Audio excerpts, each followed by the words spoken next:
تو وہ as a severe for Pakistan اپنے آپ کو پچ کر رہے ہیں. دوسرا نیریٹو ظاہر ہے کہ انہوں نے یہ بلڈ کیا ہے کہ مجھے بیرونی سازش کے تحت ہٹایا گیا ہے, جو پھر لوگوں کے ساتھ ریزونیٹ کر رہا ہے. جو بہت سارے اعلانات شہباز شریف نے کیے, اس میں انہوں نے ایک دفعہ کہا کہ جی میں استعفیٰ دے دوں گا اگر بیرونی سازش جو ہے وہ پروو ہو گئی, and they want to bring it to the parliament, جس کو انہوں نے ریجیکٹ کیا ہے پی ٹی آئی نے کہا کہ آپ انڈیپینڈنٹ کمیشن بنائیں.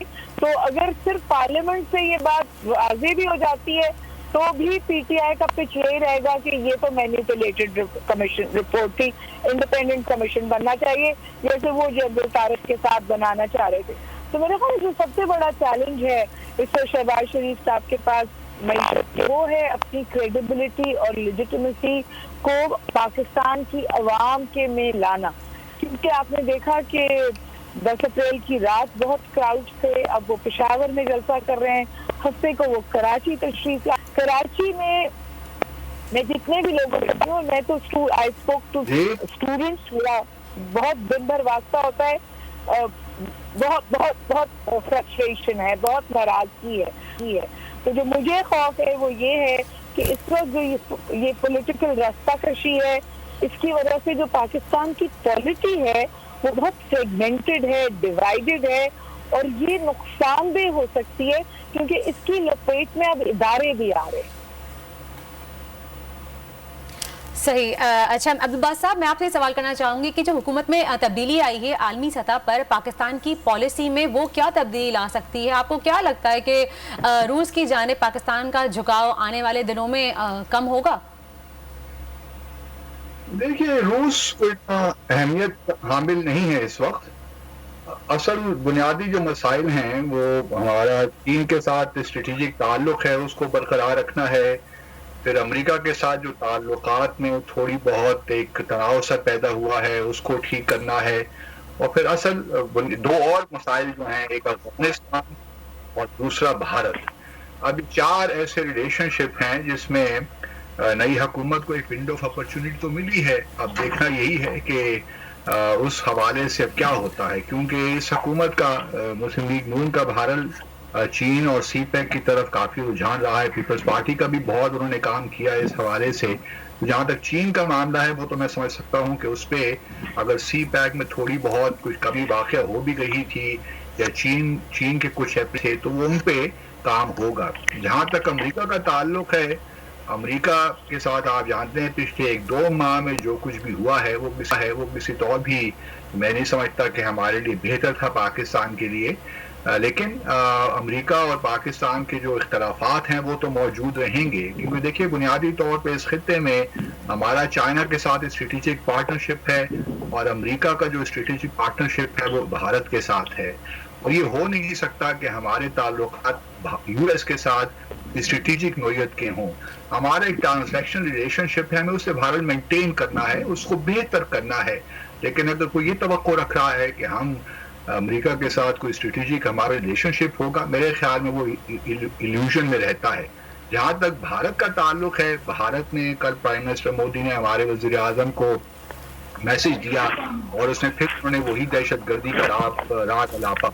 اب دیکھنا یہ ہے کہ کا سلسلہ شروع کرتے ہیں تو کس بنیاد پہ کرتے ہیں. میرا ذاتی جو خیال ہے کہ اس وقت کشمیر اپ فرنٹ ہونا چاہیے. اگر ہم نے پرانے ہی فریم ورکس کو لیا, انہیں پہ ہم بات چیت کرتے رہے تو پھر آپ یقین اس میں پھر کوئی فائدہ نہیں ہے. Right sir. آپ نے چائنا, امریکہ, افغانستان, انڈیا کا ذکر کیا باسط صاحب. امریکہ of course center of attention ہے رائٹ ناؤ, کیونکہ اس وقت عمران خان کی پارٹی جو ہے امریکہ پر تنقید کر رہی ہے کہ انہوں نے گورنمنٹ چینج کی ہے, رجیم چینج کیا ہے.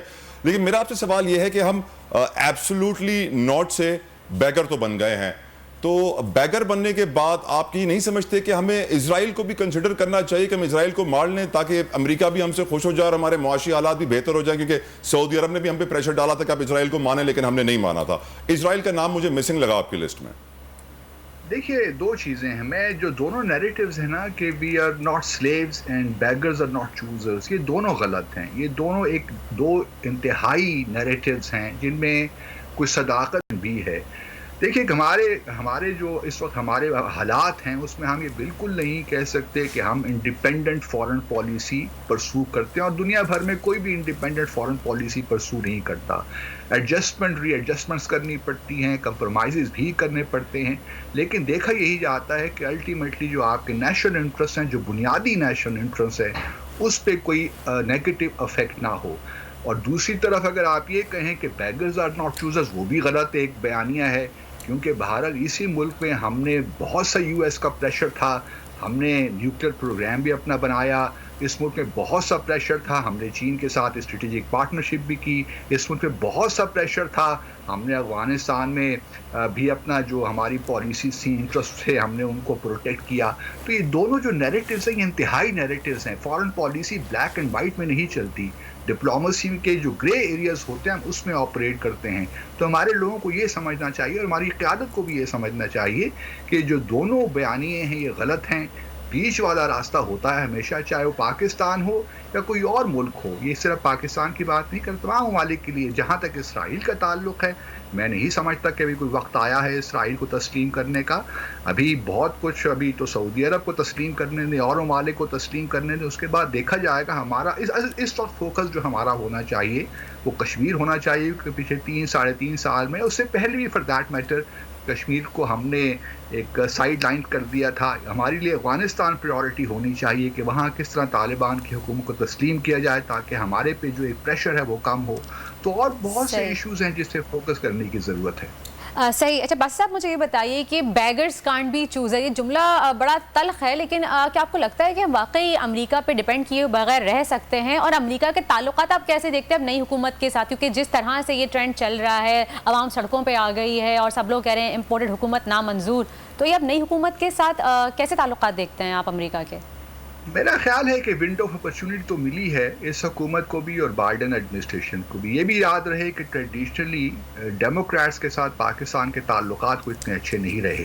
یہ ہمارا ایک پرسیپشن بھی رہا ہے، لیکن یہ ایک حقیقت بھی ہے.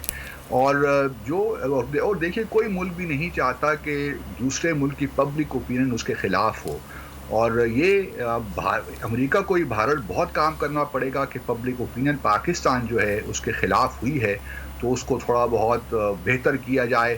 اس کے لیے کچھ عملی اقدامات بھی لینے ہوں گے امریکہ کو. لیکن ہمیں بھی تھوڑا یہ دیکھ کر احتیاط سے چلنا چاہیے کہ کہیں ایسا نہ ہو کہ ہم اس قدر بچ جائیں کہ چین کے ساتھ ہمارے جو تعلقات کی نوعیت وہ کسی طور بھی خراب ہو. تو ایک بڑا ڈیلیکیٹ بیلنسنگ ایکٹ ہے جسے ہم نے مینٹین رکھنا ہے، کیونکہ اگر ہم ادھر ہو گئے یا ادھر ہو گئے، مطلب تاریخ میں ہم نے کبھی اس کو مینٹین رکھا ہے باسط صاحب؟ بریفلی، تاریخ میں کبھی ہم نے اس بیلنس کو آج تک مینٹین رکھا ہے؟ نہیں، ہم نے کیا ہے، ہم نے مینٹین رکھا ہے. اگر آپ دیکھیں پچھلے 15-16 سالوں میں تو کسی حد تک ہم نے مینٹین رکھا ہے، کیونکہ ہم نے چائنا کے ساتھ ہمارا یہ کنسنسس ہے نیشنل کہ ہم نے اپنا جو اسٹریٹجک پارٹنرشپ ہے چائنا کے ساتھ رکھنا ہے. میں سمجھتا ہوں کہ اس میں کوئی رکھنا نہیں آنا چاہیے. باقی امریکہ کے ساتھ ہمارے تعلق، رائٹ، سوری ٹو انٹرپٹ، وقت کی کمی ہے. سابق باسط صاحب آپ کا بہت بہت شکریہ. سینئر تجزیہ کار ہما بقائی صاحبہ تھی ہمارے ساتھ، آپ کا بھی بہت بہت شکریہ. اور بڑی امپورٹنٹ بات ہے آپ نے کہی کہ ہماری فورن پالیسی آزاد نہیں ہوتی ہے. امریکہ کے ساتھ اسٹریٹجک ریلیشنز رکھنا ایک ایلوژن ہے، ایک دھوکہ ہے، ایسا ہوتا نہیں ہے. لیکن یہ ڈسکشن جاری رہے گی. اس وقت آپ کو لیے چلیں گے، سبسکرائب کریں اور بیل دبائیں تاکہ کوئی خبر رہ نہ جائے.